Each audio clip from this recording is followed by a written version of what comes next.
Good afternoon, Sunil Mathur ji, Sanjeev Sharma ji, Vimal Kejriwal ji, Mr. Vipul Ray, incoming President IEEMA, Mr. Vijay Karia and Neeraj Nanda ji, Vice President IEEMA, Ms. Charu Mathur, DG IEEMA, my fellow NEC members and friends from industry.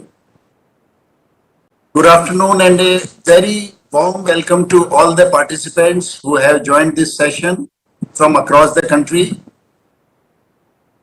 Friends, as you know, the Indian transmission and distribution equipment and EPC industry is an innovative and dynamic sector that aims at constantly improving the efficiency and stability of electric power flows to the benefit of the people and the economy.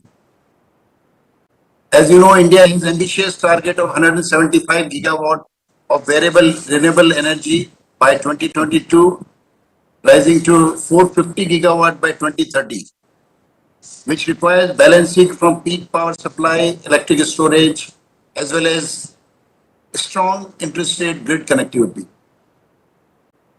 The country is in midst of an unprecedented energy transition driven by economic progress. The country growing energy demand is projected to double by 2030. And as such, overall investment in power sector across generation, transmission, distribution is likely to be in the tune of US dollar 250 billion over the next decade.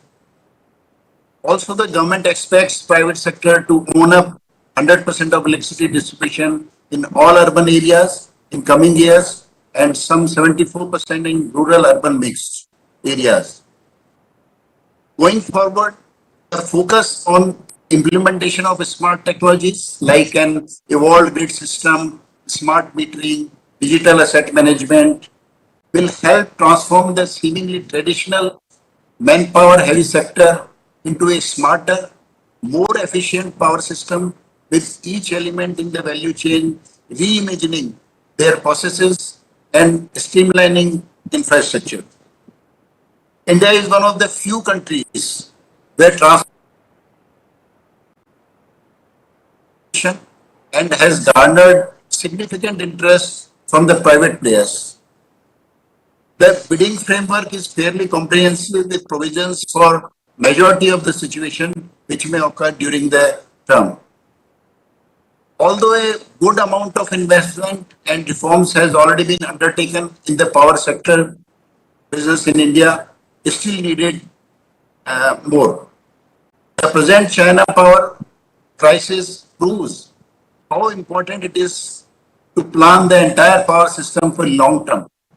And I'm sure a lot of investment and technology upgradation shall be done in power sector for next 5 to 10 years. Now, post-COVID, we all need to reimagine, replan, and reorganize our businesses. And who else can be better than our guest speakers to guide us for way forward? We are fortunate that today, at one hand, we will come to know as how Siemens is getting the course of long-term value creation, as they are one of the key global players in power, smart infrastructure, digital industry, and renewable energy. On the other hand, journey of ABB becoming a leader in power and automation technologies that enable utility and industry customers to improve performance while lowering environmental impact.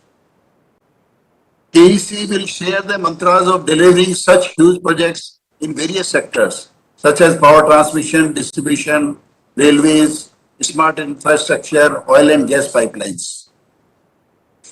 We have 83% of membership in IEEMA from SME sector, which requires handholding, mentorship, and guidance from companies like Siemens, ABB, KEC, Schneider Electric, as how to become more efficient and grow by collaborating with leading industries. And this is the right moment when they need it, and you are there to guide them. I am sure that today's session with CEOs of these three leading power sector companies will will enlighten us and we will hear their views on learnings from the pandemic and how they have transformed their business practices apart from their vision for the electricity sector as a whole. An interesting discussion awaits us in the coming hour. Uh, I wish to make the session more interactive. As such, request our DG, Ms. Charu Mathur, to ask questions to the panelists on various matters for benefits of our delegates and members. Thank you.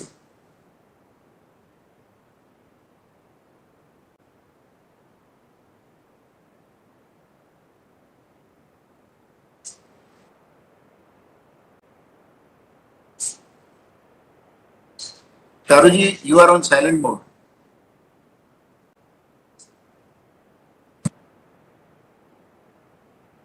Ma'am, please unmute yourself.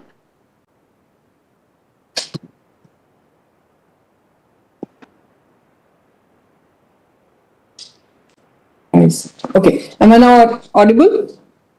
Yes, ma'am. Thank you, Pragati. So thank you, President. A fantastic introduction like that. I don't think I'd like to waste time. We'll get straight away into the interaction mode. Can't keep our CEOs waiting as either. I have one request to any participant who's, who's watching this session. If you have any questions for our CEOs, do post them on the chat box. And Pragati, you can, share with me quickly with me and Uttam. If there are any additional questions pending, given that we may have extra time. Okay. Yes. Yeah. Thank you. So the first question, beautiful. First question to Mr. Sanjeev Sharma, ABB. So ABB's been in business 130 years, 100 geographies. You've had a fairly good global exposure. What are the 5 trends you think will absolutely be game changer trends that will reshape, reimagine the world of electricity? Mr. Sanjeev Sharma, ABB. Thank you, Ms. Mathur. Thanks for this question, and thanks for inviting me for this panel. Well, before I answer your question, I must say that we should take a moment to acknowledge the industry that we belong to and all the participants. That, last many years we have really created an infrastructure, power infrastructure in this country, wherein we have really forgotten about the deficit of power we had in cities, in our homes, and in our industry. I think that is something which is in past, and also the digital infrastructure which has been created, which really helped us, go through this challenging time in recent past. So, congratulations to all the industry participants on the IEEMA platform who have contributed to building the robust infrastructure in the country. Now, looking forward, as per the International Energy Agency, it is estimated by 2040, India's power system will grow to an installed capacity of up to 1500 gigawatt.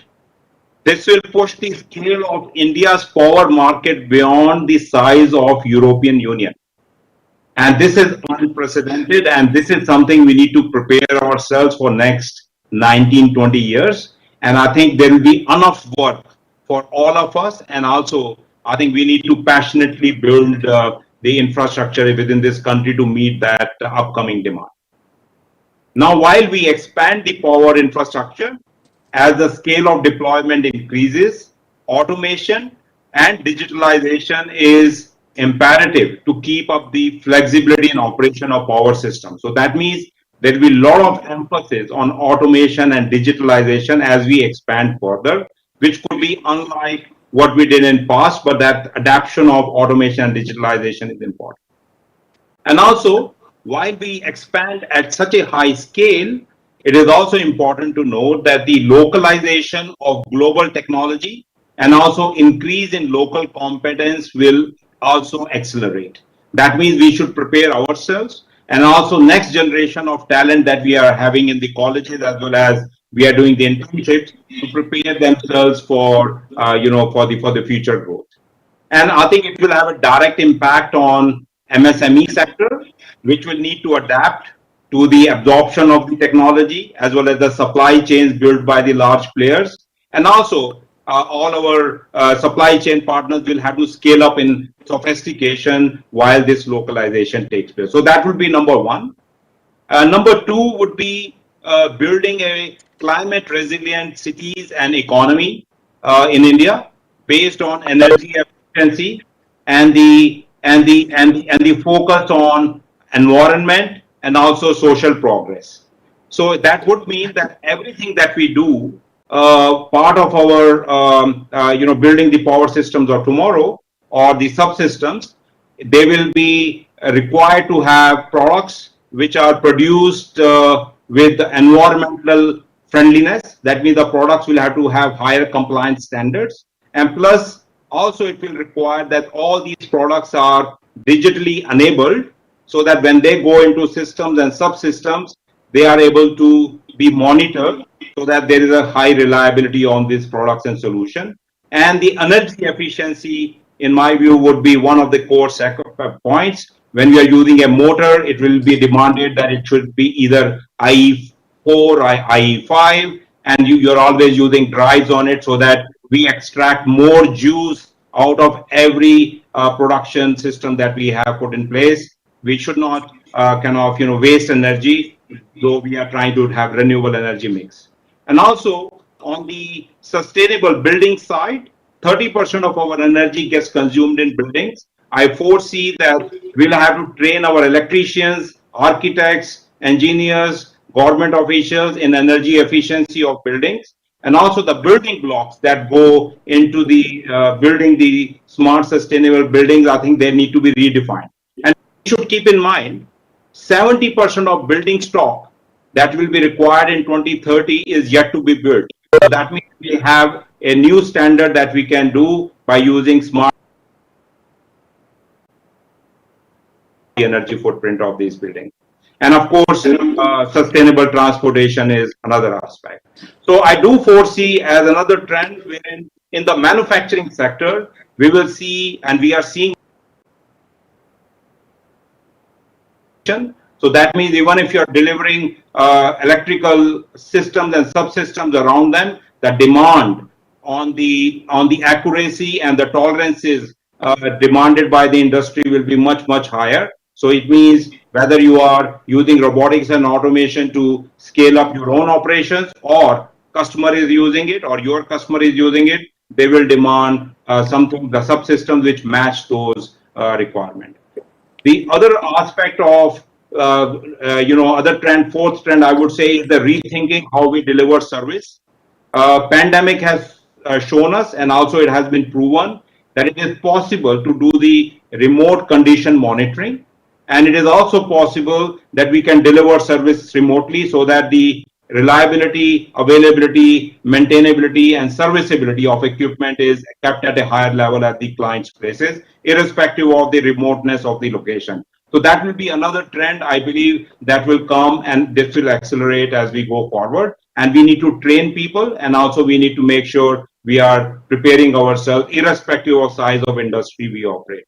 And of course, above all, training and upskilling our current generation of workers, as well as training and upskilling the new generation of engineers who will join us and take us forward. So that would be my overview to you, Ms. Mathur, and the colleagues who have joined.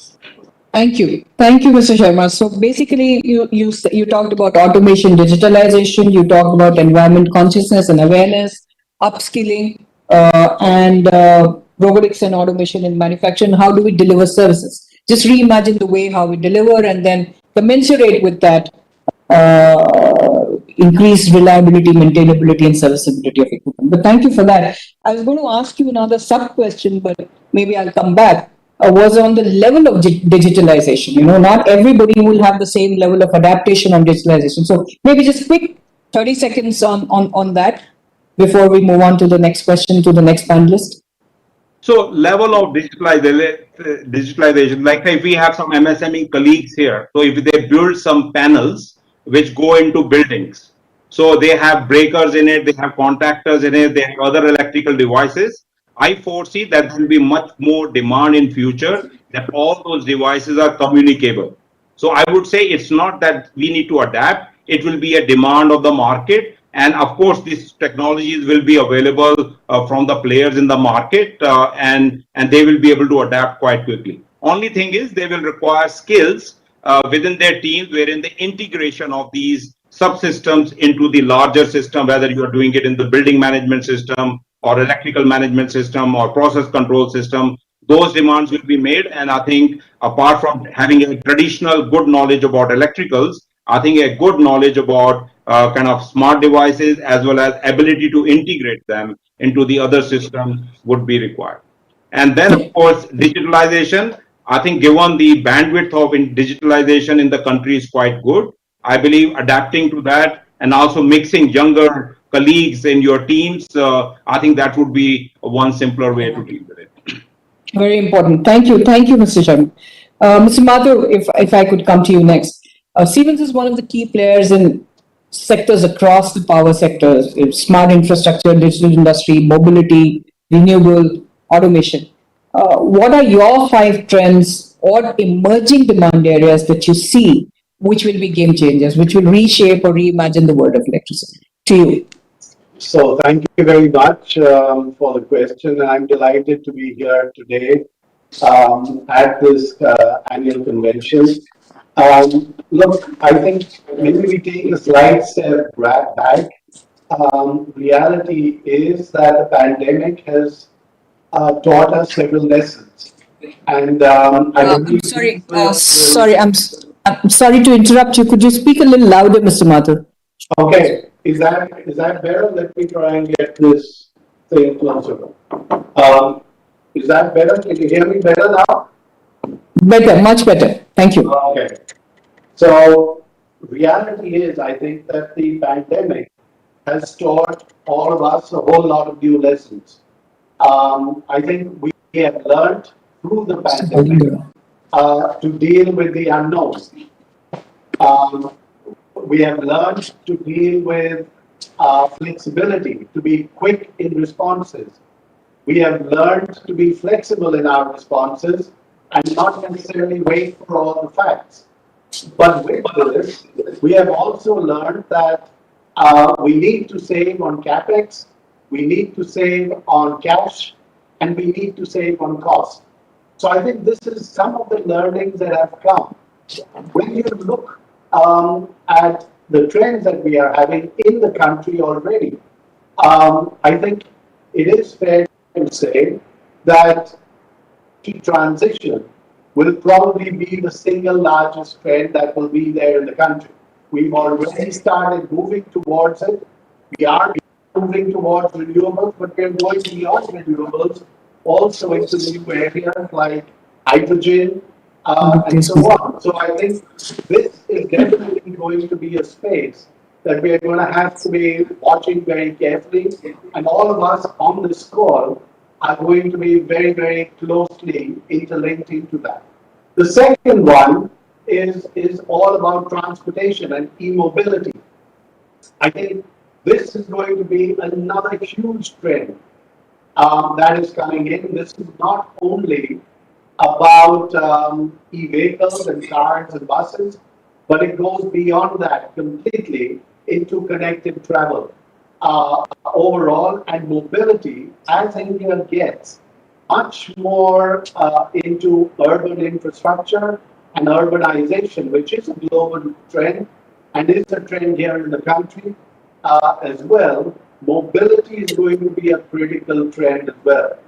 The third one is, of course, the rise of digital commerce and what that is going to be overall and how that is going to link in to our lives on an everyday business. We have seen already during the pandemic how digital commerce has actually kept all of us alive and actually the economy running at this point in time. The fourth trend is, of course, linked to Atmanirbhar Bharat, and that goes with smart manufacturing. If we are going to have to be the center of the global world in the way we manufacture, we are going to have to step up in smart manufacturing here. We are talking about $1.5 trillion roughly of manufacturing coming into the space over here within the next 5 to 7 years. Now, all these trends are not going to be possible without a robust power management system and a robust energy supply. So what is it going to be from an energy perspective that we're going to have to start looking at over here? I think multiple things. Firstly, as we mentioned earlier on, the consumption of electricity is going to go up substantially in coming times. Electric mobility will create a huge demand for our products and services, going right through the value chain from generation to transmission to distribution. But of course, in order to really make this work, we are going to need to continuously innovate and improve the quality and the offered features of the project, of our products. This is going to require investments in research and development, which are going to be needed in the electrical industry if we've got to stay ahead of the demand curve here. The push towards energy transition is going to increase the share of renewables and decrease the cost of fossil power generators. So as we move towards renewables, fossil power generators are definitely going to come down.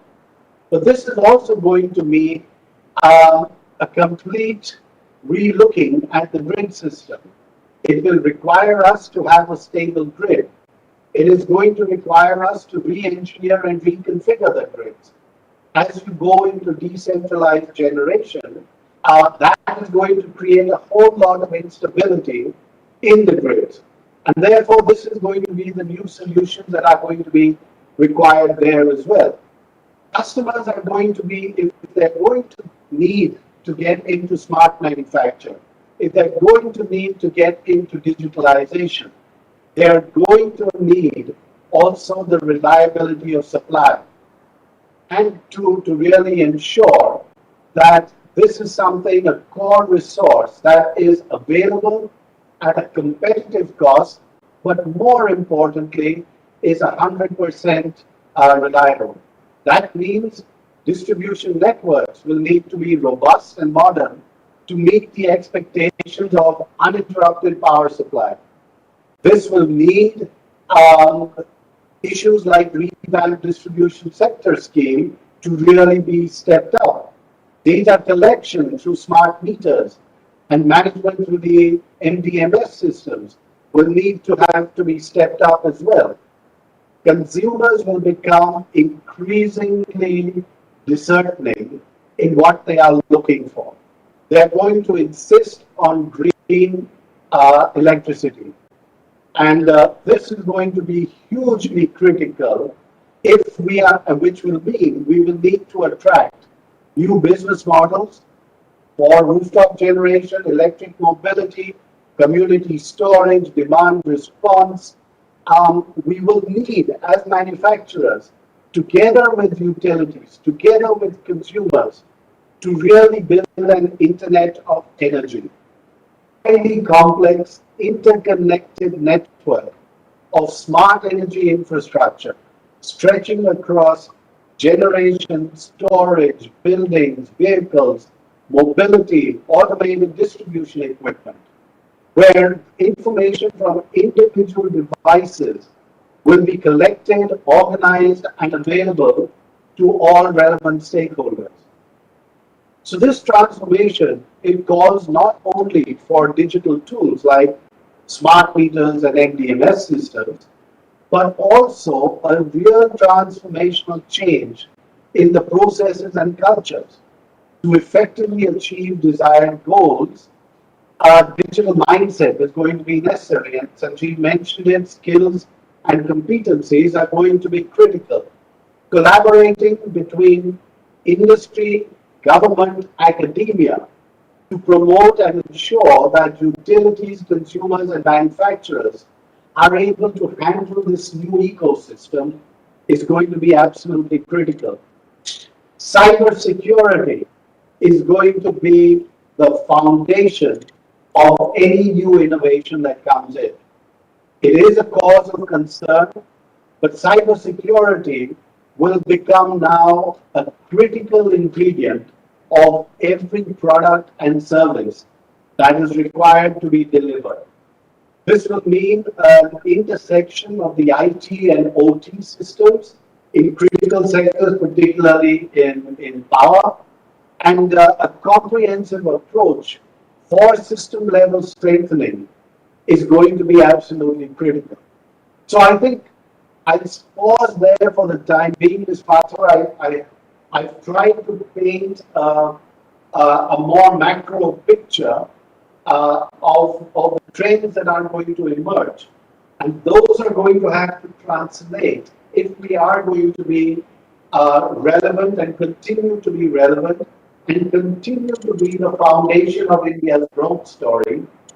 We, as part of the electrical industry, are going to have to really concentrate on each of these trends, and innovation, research and development skills and competencies, but also an integrated approach is going to be critical, and collaboration between industry, government and academia, for which I think IEEMA is extremely well placed as the fulcrum to bring all that together. Thank you.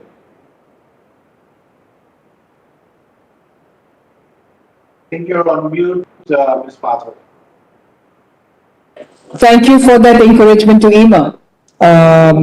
Yeah, I think they've very well said, very comprehensively captured, Mr. Mathur. Congratulations for that. And thank you for that. So you mentioned energy transition, you mentioned transportation, e-mobility, you touched upon urbanization, you touched upon a very important trend that I personally connect with this is digital commerce, because I did 2.5 years in one of the leading e-commerce companies. So yeah, consumption of electricity. You also mentioned something very unique, which is that the consumers are now more discerning, and that is going to be a key factor in whatever we do. Internet of Energy, of course. So collaborations and partnerships is the mantra that you've kind of given to us. So thank you for that. I'll move on to, in interest of time, I'll move on to my next panelist, Mr. Kejriwal. So, sir, you are an Indian multinational company with a very large global presence.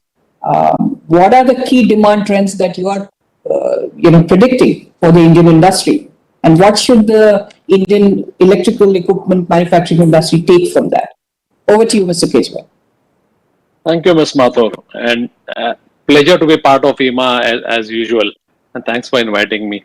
So I think after what Sanjeev and Sunil have talked about the trends and all that, I think it's not fair for me to talk about what are the trends and all that. But what I can talk about is, as an industry player, what do I see for me in those trends? Like we talked about, renewables, we talked about urban transportation, we talked about climate change, and how do I see me or any other of our industry members, benefiting from those trends. I'll probably start first with the climate change. You see what happened in the United States, Louisiana, etc. 1 million customers without power for probably a week in a country like United States, or what happened in Orissa long back, or in Gujarat and all that. So I think one clear trend which we are seeing out of this is the need for rebuilding or strengthening the entire transmission and distributions, infrastructure. And we are also seeing a strong shift towards cabling out of this piece.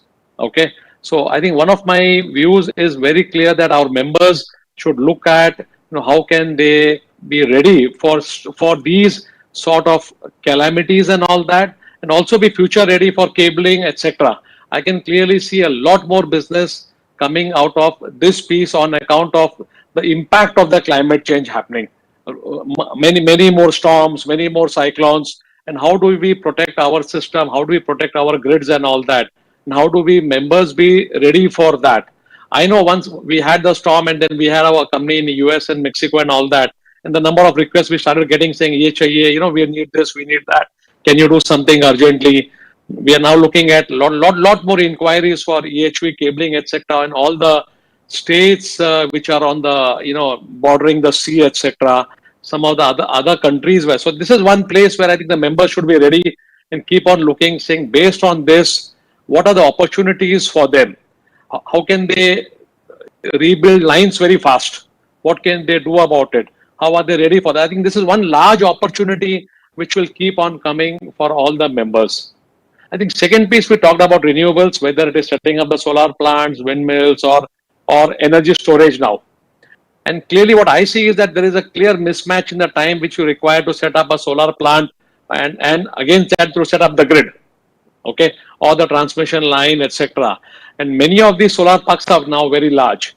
So the lines required to set them to offtake that are also very large lines. Like for example, in the last 1 year, I got 1,500 crores of orders from Power Grid only for the green energy, and they want everything delivered in 12 months. So how do members get ready for meeting the requirements? And as we said, that the customer is becoming very, very demanding. So the customer is very demanding, saying, my park will be ready. I need you to set this line up in 12 months. How are we getting ready for all those things? I think one major issue which is clearly coming out is that we will need to change our entire way of doing things, so that the time becomes very, very critical. And also, since we talk about ESG, etc., whenever we are doing this, even in shorter time, how do we ensure that the environment is protected? I think that is one major issue for me. The third piece is we talked about e-mobility, urban mobility, etc. And that again, I personally see a very large opportunity for our members. If you today look at in any metro, the amount of power it requires, the amount of electrification that has to be done. So I think there's a huge opportunity available for our members to get into that business. And I think the last piece which I'll talk about is on data centers, etc., where there's a huge requirement coming up, especially in India, for the setting up of data centers. And what we are also noticing in data centers is, one is they are a huge consumer of power. Second is that most of them want a green data center. So that gives a big opportunity for us and for people like Siemens and ABB and all that. How do you build a green data center? How do you supply them green power? Or for people like us also, where people are coming and saying us, I need to get solar power, or I need to get wind power and all that, or do me something else by which my data center can be done. So I think that's a huge opportunity for all our members on how can we be ready to encash those opportunities. I think, Ms. Mathur, I'll rest my my arguments there.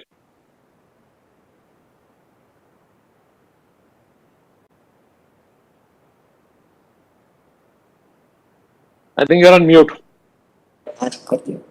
So I said, thank you so much, Vimalji. This is, I think, very, very valuable for members to take on. You are, I think, the Jyotishi who's predicted already the demand areas, so that I think the members would love it. So thank you very much. I'll stay with you, Vimalji. You've already talked about where is the demand going to come from. Now tell us your 3 reform agendas that you want from the government if you want industry to be future ready and want to go ahead with that. Over to you. So I also had the public policy cell. So I think most of the people who have been approaching to me on this has been more on the export side, saying what reforms or what policy changes you want from the government. And incidentally, we had a meeting with the Commerce Minister last week in one of the EXIM forums, and where we had the same discussion, saying, how do we increase project exports? How do we increase electrical exports and all that, from India? And the couple of things which came up was the usual thing, saying we are discontinued MEIS, you're discontinued that. How do you make Indian manufacturers, Indian exporters competitive when you see what our neighboring countries are offering in terms of subsidies, etc.? That is one discussion which has been happening regularly. And to our disappointment, whatever came out of the ROTTAP and all that, there was hardly anything for this industry. And the rates which came out were very, very low. And we had a very clear discussion, and he said, no, what has been done has been done. Please give a representation. We'll do it in the next round now, not in this round. But that's one area where I think government has to look very closely, saying, how do they ensure that the Indian companies remain competitive?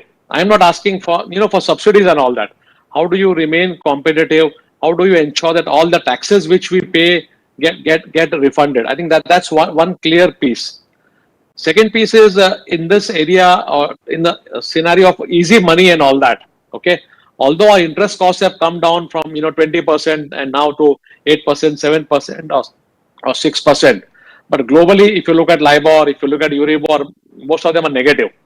So you still have a difference of 5 to 6% in your interest cost. And we have been talking with the government saying, what can you do further on interest subvention? Okay. They said that we'll extend the scheme, but that you're talking about 1% or 2%. That's one area where we have to keep on talking to the government, saying that, how do you give cheaper credit for exports? Okay. And I think that the third piece which we have been discussing is that uh, we are seeing a lot of support to competitors from their missions and embassies abroad. Okay, and for us, when you go and talk, I think normally the normal practice, the normal response is, I don't want to see supporting a private industry. People will accuse me of being, favoring you. So how do you take out that piece? And when an Indian company goes to an Indian embassy somewhere, the embassy comes out in support. And at least to the credit of the current commerce minister, he told us that if any embassy doesn't support you, please write to us. We will ensure that they support you. But I think you need a lot more policy decision on this, policy guidelines. I know the prime minister recently wrote to all the embassies on this, but I think a lot more needs to be done on this, where the Indian missions and all that, support us. Coming back to your main question, saying what else on the policy, I think the major issue for us is demand. The industry has built huge capacities, and today I think on the country India, the demand has been very less. In fact, if you look at a company like me, my India T&D business has been going down year on year, whereas as a company growing. So I think that's one area which we have to go to the government and talk to them, saying on your insistence, we have built huge capacities. Okay, so either you support us in India or you support us outside. Correct. I think that's one clear decision which we should make. Thank you. Thank you. Well, you already preempted my next question to you, so I'm going to move back to Mr. Mathur this time. And this is a question to both Mr. Mathur and Mr. Sharma. You can take a call as to who wants to answer this first. All of you referred to the pandemic in some way or the other in your earlier remarks, right? It's been a particularly deadly trend that has kind of left its stretch marks on the global economy.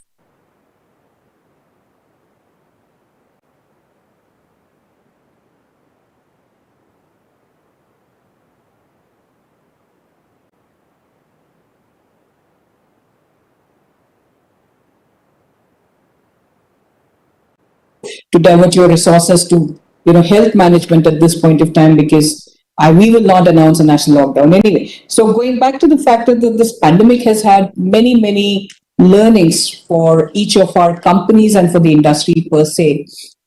You all have a vendor base, you all have as companies kind of navigated this across.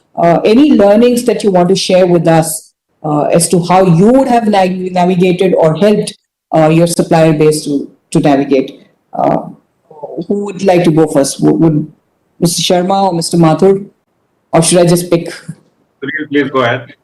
Okay. Thanks. Thank you. So I think, yeah, it's been a difficult time for everybody. And, while it has impacted companies like ours tremendously well, I think the bigger impact has been really on the small and medium enterprises. And there has been very clear stress, particularly on the financial side. While a lot of the support from the government has been more through the moratorium in terms of making it easier to borrow working capital, the real challenge that most MSMEs have faced has been getting the pipeline back. Because you can't keep on borrowing. At some point in time, you need to have that volume coming back so that you're able to start servicing and you can't get deeper into debt.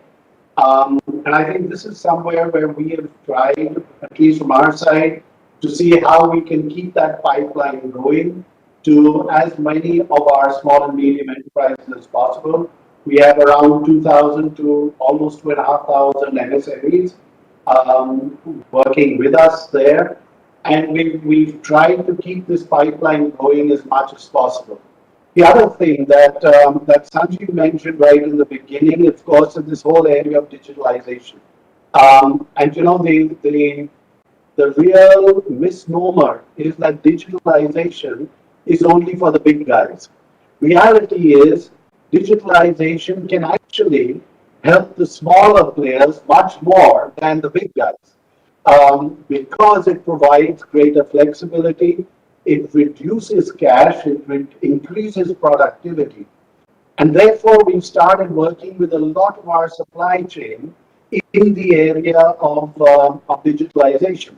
Because, I mean, part of our manufacturing is great, but unless we have an integrated supply chain with us, it's not going to work. But also, for the small and medium enterprises, you can actually save substantial amounts of money, capex as well as opex, through digitalization measures. So that's been the other thing. And of course, then there are the routine things that most companies have tried to do, which has been, you know, enhancing the vendor financing, enhancing, payment systems, and increasing the credit lines and all that sort of thing. But that is part of the normal thing. But for us, what has been really a learning lesson has been to stay with our suppliers, stay with them right through the crisis, and use the crisis really for education, for skill development, for automation, and all these other areas that I mentioned about. Thank you. Mr. Sharma? Digitalization seems to be the mantra. Mr. Sharma, over to you. Thank you. Well, I think we continue to deploy tools which are available. Am I audible? Yes, you are audible. Can I go ahead? I don't seem to be audible. Can you hear me? Yes, you're audible. Hello, am I audible? Yes, you are. Charu, you are audible, and also Mr. Sanjeev.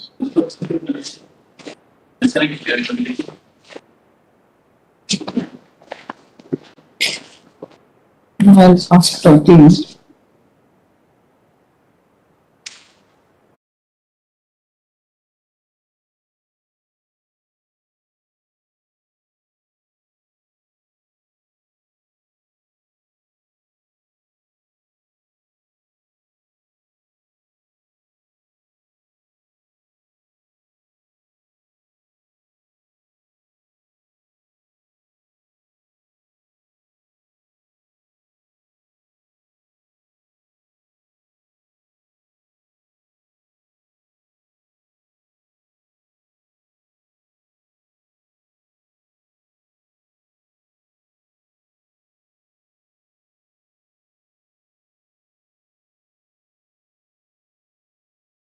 On the pandemic, its challenges, and for the supply chain.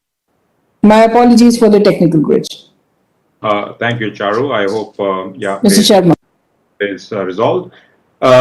So with respect to, the paradigm shift or the pandemic has brought into us, I think first thing we should all acknowledge is that all the industry leaders, whether it was big, small, or the medium-sized companies, they really came together not only to support their own employees, their families, and also did a lot of social good in terms of supporting the society at large. So I think we should be proud as an industry that yes, during this period of despair, I think everybody came together. So for us, when I look back, I think the health and safety was our first priority, and business was not the priority for the period when we had very, very high stress in the system. So it was only health and safety of our employees, their families, their, the contractors that we had working for us, and of course, whatever impact we could do for the society and the systems around us. Now, learning out of this, of course, is that we are existing as a business for the benefit of our customers. So, keeping the customers' business continuity is the most important aspect for us.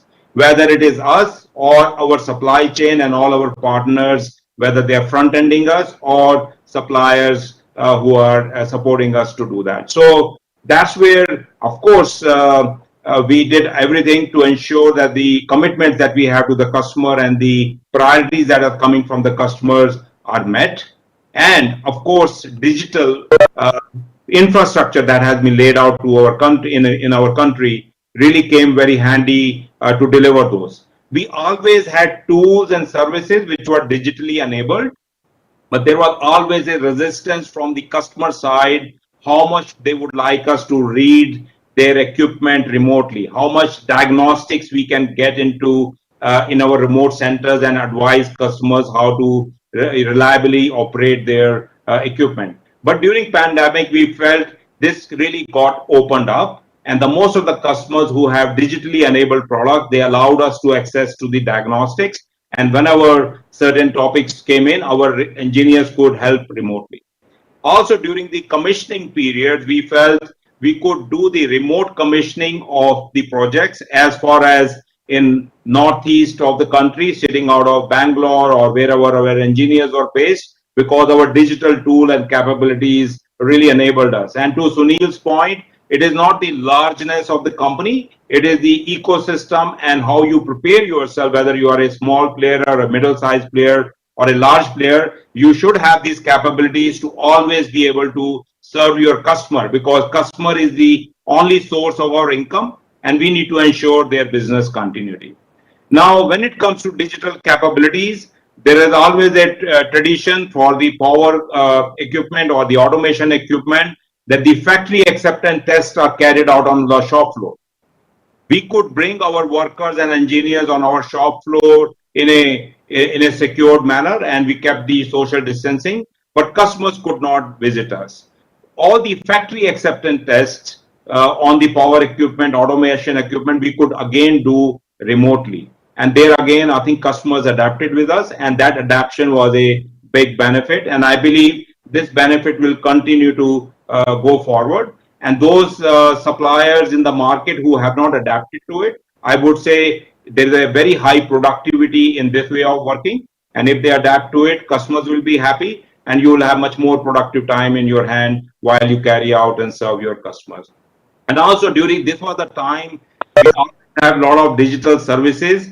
We opened them up for customers to access them for free, so that these services are not kind of monetized during period of such a stress, so that the business can go on. So, and at the same time, the capacity was being built for the vaccine manufacturing, or whether other materials which needs to be produced to carry out the pandemic. We made sure that our facilities were open and we were able to deliver those solutions and the products to, and prioritized those activities, whether it was opening up the COVID wards in Kerala, for example, wherein we need to bring the electrical systems together very, very quickly. So all those things, I think we did it. And I think during this period of time, traditionally we have been selling and servicing our customers through normal channels, but we also opened an e-mart wherein we could offer our electrical products and the systems over the e-commerce channels, and that has become quite popular during this time because our enterprising partners who are front-ending us, they could make use of that as well. And of course, as Sunil also mentioned, a lot of training has gone, a lot of digital training has gone to our partners and customers during this period. And also, given that we become more digitally enabled, it is much easier to reach out to the deeper side of the country, whether it's a tier 2 country, tier 2 city or tier 3 city. So there's much more penetration as we go forward. And of course, during these periods, everybody knows that such kind of crisis, maybe can come anytime, which can disturb our business continuity. It's good to think about it, whether it's a small business or a large business, what kind of business continuity planning we have for in a period wherein we are not able to access certain resources and certain facilities. But we continue to invest during this period of time because, like all of us, there's a great demand in future. Right now, as Vimal said, we would like more policies to come in, which creates more demand. But as we go forward, we are feeling that we are going to be very long on India, and we will continue to invest as we go forward. But at the same time, all these learnings we have made during this period of time built part of our business model. Over to you, Charu.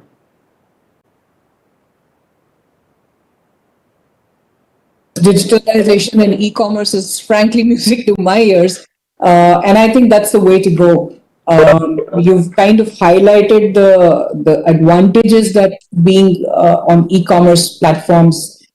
This thing it brings down your CapEx. Actually, it increases your reach at the same time, and you're able to penetrate the tier 2 cities, tier 4 as well, because the customer base is very, very discerning and quite on the uptake. But do you find did you have to invest in your own e-commerce channels, or did you find any collaborations with the rest of them? What's been your experience? Well, we have been collaborating for many years, but this time around we created our own platform. Okay, all right, okay, thank you. I'll quickly do one last question, because we have a couple of questions from the audience, which I also want to take advantage of in asking you. All three of you are working with MSMEs as your supplier and vendor bases. You already talked about the need for digitalization. You've talked about flexibility. You've talked about smart manufacturing. You've talked about discerning customers. And you've talked about responsiveness and reliability. Any other messages for a whole lot of our membership who's watching you with great interest? What do they need to do? What do they need to improve to become your suppliers? And that's a question to all three panelists. We'll start with Mr. Sharma and then go do a round robin. Thank you. So most of the IEEMA members, are very well established players in their own right, and I think they are doing well and they have ambitions to grow. I would say as the industry expands and the demand for energy efficiency products, the renewables, electric vehicles, mobility, transportation, there are new segments which are opening. So if you have been participating in traditional segments, I would suggest it's very important to look deeply into the new market segments which are developing and the supply chain that is required around those new market segments. So I think that will be a good starting point to start evaluating how you will create a next cycle of growth in your industry and where your investment should go. And one of the easiest way to look at it is India still imports a lot of electronics in this country. I would say people think that we import a lot of oil, but if you'll be surprised that the amount of electronics we import in this country is very high. So all those entrepreneurs who are listening, I think electrical and electronics has a very close relationship as we go forward. So don't stay stuck that we are so-called purist in the electrical sector. The power electronics is the future driver of electrical industry, whether you go into e-mobility or you go into the renewable side. So I would say if you can access through IEEMA just the import list of the country and see what are the components that we import, whether you go and do a collaboration with a foreign supplier, I would say develop those supply chains locally, because that's how the future of this industry will get created, and also that's how we will be able to bring down the cost of the infrastructure that we need to pay for in future in this country. So I would say that's a good way to start to look into substitution of the import that we carry out today. And I think that's where the entrepreneurs, I think they are very good at it, deploying the capital where the quick returns or maybe a good robust base can be created. I think that should be one. And then, of course, look into the really the sustainable supply based management, because that is a very strong trend. ESG, environmental, social, and governance, I think that impact will be very high on the industry, because everybody who wants to develop a product, they want to have a sustainable supplier base. So understanding what does it take to be part of a supply chain which is ESG compliant, because there is a lot of pressure on all the boards all around the world, including in India in future, to have the suppliers who are compliant to it while you're putting together your products. How you manage your waste, how much consumption you do in energy, water, when you do it, all this will come under question. So I would say start paying attention to it, because that also is an opportunity for you to rise above some of your competitors if you do it really well. And then, of course, understanding importance of global compliance norms. As Vimal mentioned, if you want to be an export-oriented society or as a vendor or a supplier, one is to piggyback large players like, say, us on the panel. We can take you out if you prove your credentials with our supply chain. I think it's very easy to plug into the higher volumes globally, provided we do a very good scalable job here. And other is when you are delivering elsewhere, what kind of compliance norms and supplier codes are required in different countries that you want to attract.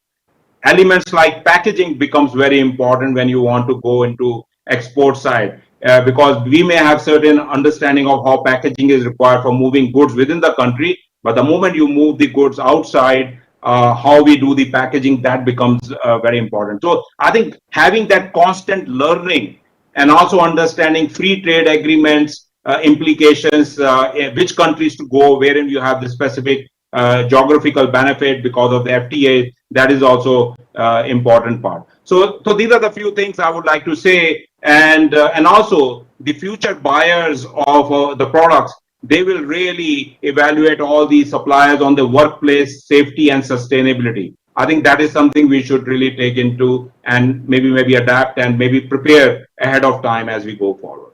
So back to you, Charu. Mr. Mathur? Yeah, I think I would echo what Sanjeev has said. And just going back to my earlier remarks as well, with the energy transition happening, with the growth of the economy happening, when we get to a $3 to $5 trillion economy, the demand out of India for electrical systems and electronics is going to be massive. And I guess the critical factor over here is, are our MSMEs and are all our equipment suppliers here really geared up to meet that huge demand? And I guess that is going to be the first thing. We've got to be ready to meet that huge demand. Now, what is that really going to imply? The competition is going to get fiercer. As the growth of the country increases, if we continue to do 7-8% GDP growth every year and move towards a $3 to $5 trillion economy, if we are going to do $1.5 trillion of additional capex in the next 5 to 10 years, and this is going to require a huge amount of data centers, electricity requirements coming out of that, etc. What is really going to be critical for every equipment supplier is going to be differentiation. Every single competitor is going to be here fighting for that market. The size of the pie will grow, but it's going to be only those players who are able to differentiate that will actually be able to really capitalize on the growth there. And the only way to differentiate is going to be innovation. So there is going to be need to innovate, identify your niche, which markets you want to be in, which particular products and services you want to be in. There is a huge temptation to expand and go into everything. But I guess the focus is going to be critical. Focus on your strength, build on that strength, and then find the differentiator for that. And finally, as Sanjeev also mentioned, identify yourselves with larger players, like us on the panel. Identify yourselves with us. Join us in our journey of growth. Join us in our journey of innovation. Join us in our journey of digitalization. Realize that you are as critical to us as we are critical to you.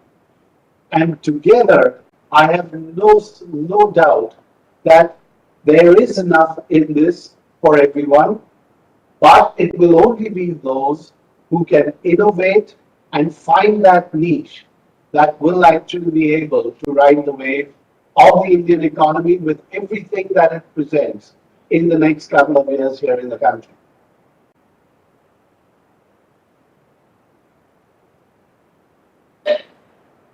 Thank you. Vimalji? Yeah, Charu. I have a few points, but before that, I just want to add on what Sanjeev and Sunil talked about. One is on ESG, Sanjeev. So, Sanjeev, while you said it's an opportunity, to me, it's not an opportunity, it's a compulsion. There is no way that if you are not going to be ESG compliant in a couple of years, we have already launched an audit saying all our suppliers have to be ESG compliant in a particular 2 years, 3 years. So, I think that's one thing which we have to keep in mind that we all will have to become, compliant at whatever level standards and all that. Second is a very interesting point which you made on import substitution. And why I'm picking that up is, when you look at imported products, a general view is that they are better in quality. So if I'm going to do an import substitution, I will start manufacturing a product which has got probably a better quality than what I had in the country or whatever it is. And that would help me in also taking it out later on. So to me, I'm looking at import substitution as a step up, saying first I do an import substitution, then I export it out. So that's the way I look at it. How can I expand my market? The third piece is also on piggybacking, which you also mentioned. Sunil also talked about saying that as large companies, we are happy. And I can take pride in saying that at least 15 to 20 IEEMA members, we have taken them out of India. They have never worked outside India. We have worked with them. We have worked on their quality standards. We have worked on other things. And today they have become, the exports is a large portfolio of some of them. So that's a very good way of, trying to develop your market. And coming back to what is, let's say, my message to MSMEs and SMEs, I've always talked about three C's. But so three. One is cost, second is consistency, third is commitment. So as an MSME, you cannot justify a higher cost. In fact, when I go to a smaller player, I would expect that they'll give me a better cost. I think that's one area where we have to consistently work on saying how do we keep on delivering lower and lower cost. Second is a consistency in quality. To me, one of the fears which people have when they go to smaller players and all that is, will I get a consistency in the quality? Will this next product be as good as what was delivered? So that's one thing which we have to keep in mind. And third to me is commitment. And when I say commitment, commitment can be in terms of quality, commitment can be in terms of pricing, commitment can be in terms of delivery timelines. And fourth would be safety and environmental standard. I think all our friends on MSME and SME should keep that in mind that when a large player comes to you or when a exporting, somebody who's buying outside will come to you, he would be looking at these three C's from you. I think that's one message. And the last one is that I think we'll develop a global mindset. So I always tell my team that you need to have one gold standard. You can't have one standard for export products, one standard for local products.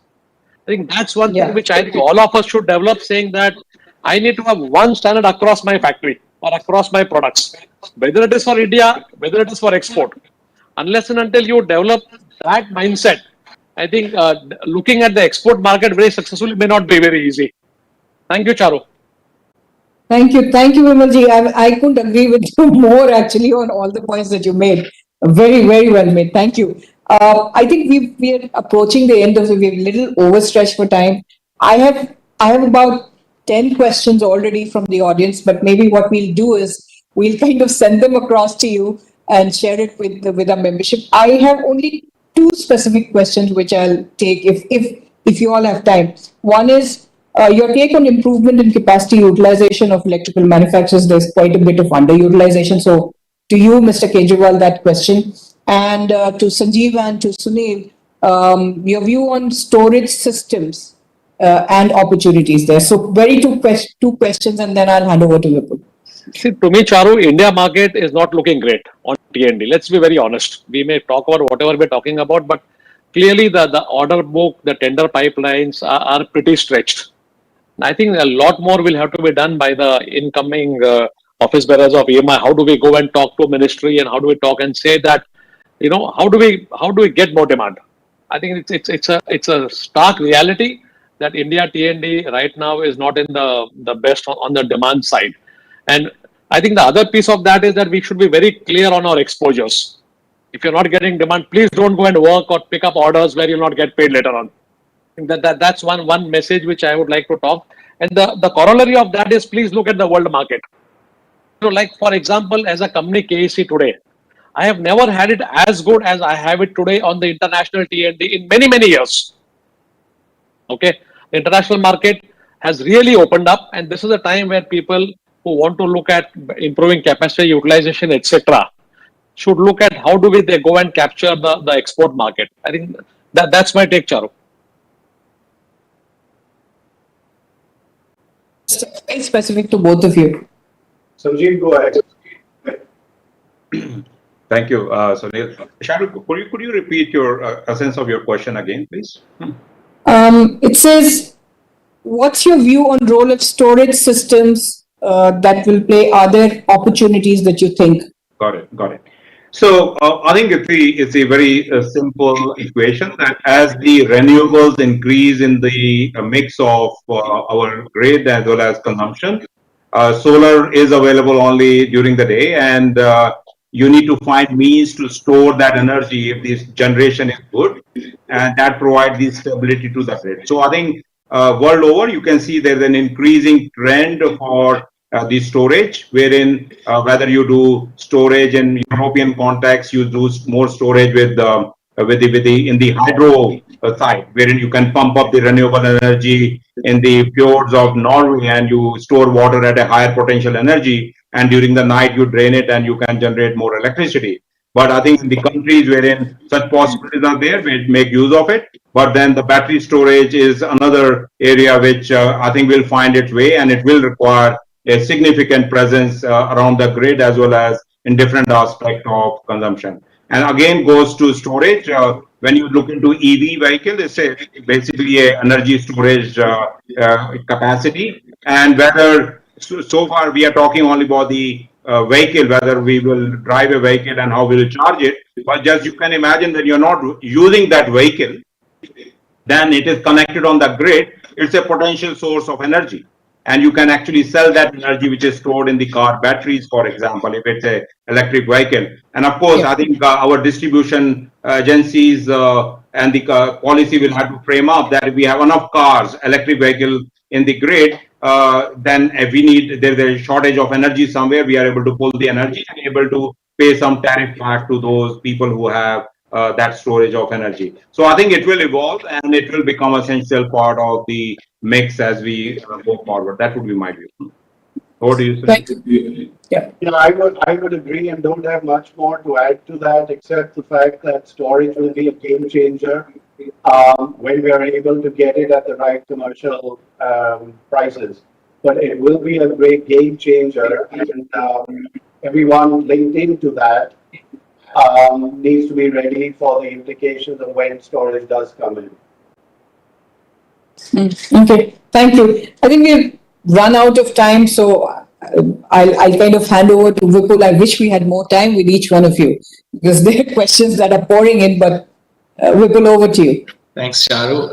Very good afternoon, and it's a privilege to actually extend a vote of thanks. But honestly, it is such a loaded session that for me to even attempt to summarize is going to be very difficult. I will try to do this in two aspects. One is what the members have a takeaway. I think has been done extremely well, and I'm sure there are a lot of professionals and business leaders and entrepreneurs who are ready to jump out and they know what to do next. And I'm being honest in the kind of inputs that we have got in this hour and a half.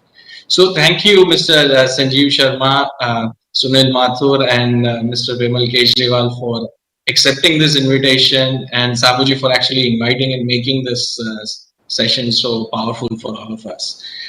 So if I look at the whole discussion, I'll just have 2 or 3 points, and I would rather try to put it in a way that what IEEMA can also do in this context. What the entrepreneurs can do is quite largely and quite well explained by all of you. One is the pandemic and what it has left the effects on and what it has taught us. And I think we have come out stronger, but the basics of being flexible, being able to reduce capex, opex, also caring for the society. I think those are the basic values and business practices that we were able to handle. And now we have to look up and look forward to things. So thank you, Sanjeev and Sunil, you both talked on that and touched upon it. And I think the pandemic effect that we all have felt, but we know what next.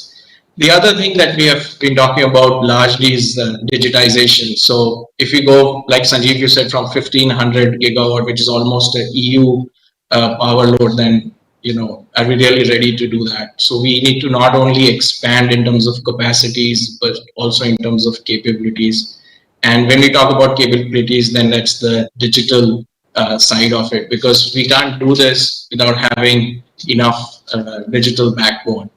And there's all the point that you talked about, Sanjeev, is that digitization, and I think Mr. Mathur and both of you talked about it, is this is not only for the bigger guys, right? This is also for the MSMEs. And how do we really plug into this? I see as IEEMA that yes, our members will make smart control panels or, you know, meters which are connected. And as an industry body, there are 2 things that probably we need to focus on. And one is the protocols and the standardization of the protocols, because everybody tries to communicate, but then we need to talk the same language. And second is on security, which even Mr. Mathur, you touched upon that once you become digital, you're also in some sense more vulnerable to other things. So how do we protect and set standards for that as an industry going forward? So we go digital, but we go in a very thoughtful and mature way. But that's definitely the opportunity, and it is not actually in any sense an option. It's quite real. On the innovation side, which also was touched upon, I would just like to share that, you know, as IEEMA, we have already done MOUs with a lot of incubators. And going forward, I think actually making the startups an integral part of the industry would be a way to bring in digitization at a lower, at all the levels, I would say. So thank you for those inputs. I also take away that there's a lot of opportunity in the transportation side. And I think if we move from the industrial combustion IC to a DC, you know, direct current motor, that's where we come in, and that's a huge space, and it will give opportunity for not only storage, but also in terms of managing that energy as we need more and more. Also in terms of metros and other public transport. So mobility is one, e-mobility, and then mobility in general is again an opportunity that we touched upon. And so fortunate, Vimalji, that you are heading the public policy cell, because you kind of have done both for us today. One is, you know, your business acumen. So what is it in it for us if in all these contexts? And very clearly that climate change, yes, it's a challenge, but it's an opportunity. And it makes the adaptability of the newer ways of doing things more acceptable, I guess. And in that sense, you know, you said that T&D, the cabling could be a huge opportunity because of the way the climate is changing. Also, you talked about, you know, the transportation and metros. And third is the opportunities in terms of data centers, and especially the green data centers as we talk about. And since the whole opportunity of import versus export that we talked about, Sanjeev, we pretty much import $9 billion, if I'm not mistaken, as IEEMA. If we consider ourselves to $42 billion industry, we are a $9 billion net importer. So there is a huge opportunity. And there also the public policy is playing a huge role in exports and imports. And in some sense, it goes together, because what Vimalji has said, that we are asking for a level playing field. So, in exports, when we access these markets, the free trade agreements, but we also have some challenges in terms of inverted duty structures and the cost of finance that we get versus what the subsidies, the rebates on the taxations, the indirect taxations that we get. So I think, Vimalji, you are right there in terms of what we need to do as public policy cell, and also in terms of import substitution versus also exports. I think it go in hand in hand. A lot of our exporters today have this issue because we do face some of the inverted duty structures or tax issues. So while we can't really do even good import substitution, we again struggle in export. So I think those were a huge takeaways for us. We touched upon the energy and the consumer. So when we talked about the cities and the urbanization, and Mr. Mathur, you said about the consumer demanding green electricity. And it is, I remember, I think about 10-15 years back, it was the Japanese guys who went out and did a green TV ad in the Europe, which was a lead-free TV. And these guys were trying to change basically get an extension on the compliance. But there was one product out there and said, look, we give green, and suddenly, the compliance issue or the statutory issue was not important. It was the consumer that was demanding. And I think the day the consumer starts telling us we want green electricity, I think that's a big transition, and we'll have to be ready for that, because that can happen anytime.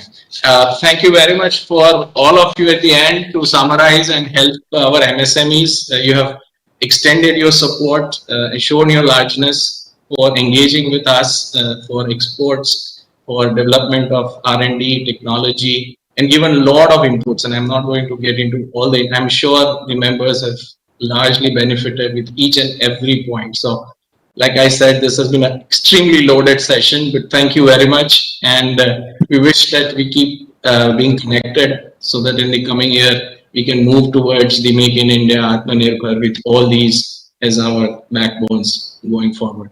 Thank you again to the panelists. Thank you, Charu, and thank you, delegates, Sabuji, for making this session so interesting. Thank you. Thank you so much, Mr. Ray, for your closing remarks and vote of thanks. With this, we come to the close of IEEMA Annual Convention 2021. Signing off now. Thank you so much. Thank you. Thank you. Thank you, everyone. Thank you, everyone.